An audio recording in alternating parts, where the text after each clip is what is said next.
Oke, Assalamualaikum. Assalamualaikum warahmatullahi wabarakatuh. Di sini kami kelompok perpajakan internasional akan mempresentasikan hasil kerja kami dengan judul Analisa tentang Peraturan CFC di Indonesia dan Cina serta BEPS Rencana Aksi 3 dalam upaya penguatan peraturan CFC di Indonesia. Adapun nama kelompoknya yaitu Dela Risa Fitri, Dwi Anggraini, Natasha Grace Evelyn, Niputu Widiawati. Next.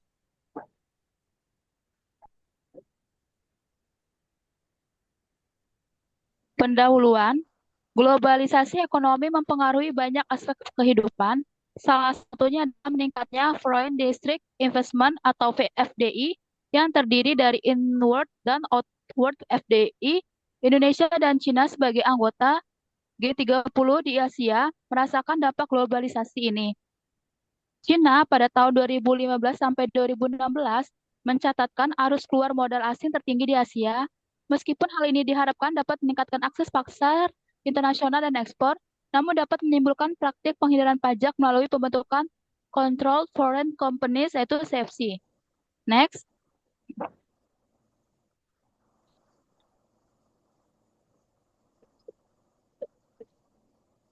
Next. CFC dapat menyebabkan penundaan kewajiban pajak karena penghasilan dari anak perusahaan dikenakan pajak secara kas, sedangkan kantor cabang dikenakan pajak secara berjalan. Untuk mencegah hal ini, negara-negara termasuk Indonesia dan Cina menerapkan aturan CFC. Perbandingan antara regulasi CFC antara Indonesia dan Cina dilakukan untuk mengidentifikasi kelemahan aturan CFC di Indonesia.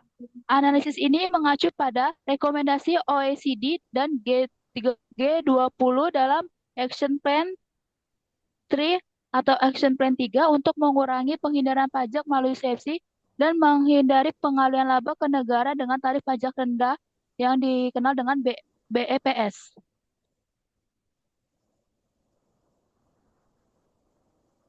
Oke, selanjutnya metode penelitian. Pendekatan yang digunakan adalah kualitatif deskriptif.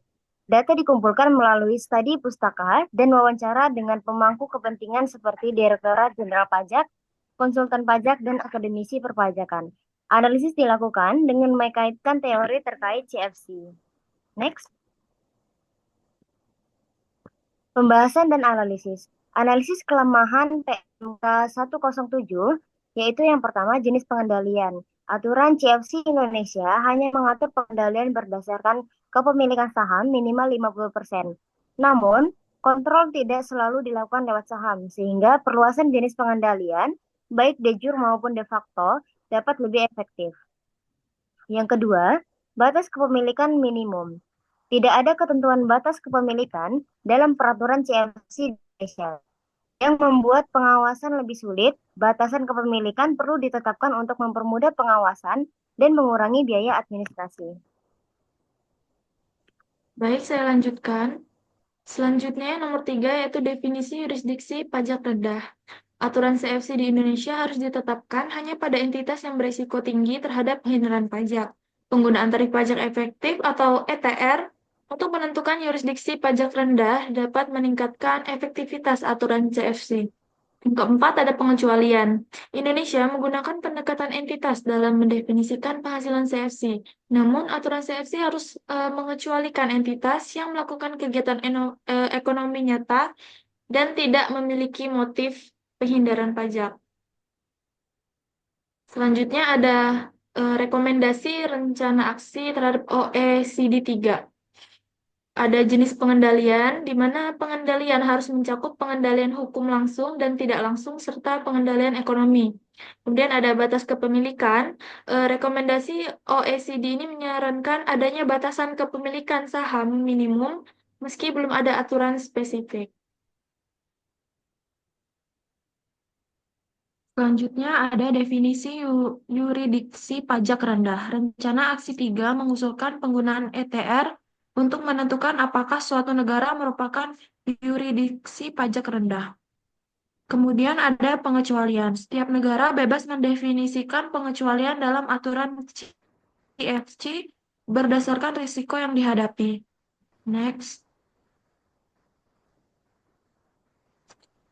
CFC Rules di Indonesia memiliki kelemahan dibandingkan dengan aturan di Cina dan rekomendasi OECD. Kelemahan tersebut mencakup terbatasnya jenis pengendalian, tidak adanya batasan kepemilikan saham minimum, dan kurangnya pengecualian untuk entitas yang melakukan usaha ekonomi nyata. Untuk memperbaiki efektivitas aturan CFC, Indonesia dapat mengadopsi beberapa ketentuan dari aturan CFC di Cina dan rekomendasi BEPS, seperti memperluas definisi pengendalian, menetapkan batasan kepemilikan saham, serta menggunakan tarif pajak efektif atau ETR dalam menentukan yurisdiksi pajak rendah. Next.